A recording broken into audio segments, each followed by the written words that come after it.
সময় দিয়ে দিব মুরগিটা, তাইলে 8 দিন আমাকে চলে যাবে, খুব ভালো করে খাইতে পারবো। আম্মা এই মাছ মুরগি শাক সবজি যা যা আছে সব আজকে রান্ধতে হইব। হ্যাঁ বৌমা, তুমি কি মানুষ নাকি রাক্ষস? এতগুলো বাজার আজকে রান্না হয়ে যাইব? আমার বাড়িতে কি 40 লাগছে নাকি?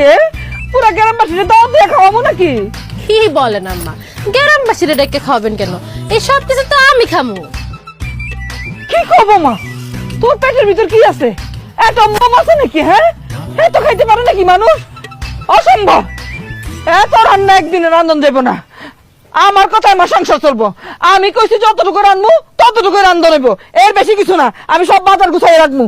আমি যা যা বলছি, মানে এই বাজার সদাই যদি আজকে রান্না না হয়, এই যে আমার কাছে 2 লাখ আর আপনার ছেলের কাছে আছে 2 লাখ, এই 4 লাখ টাকার 1 টাকাও কিন্তু আপনি পাইবেন না। আমার বুক ফাইটা যেতেছে।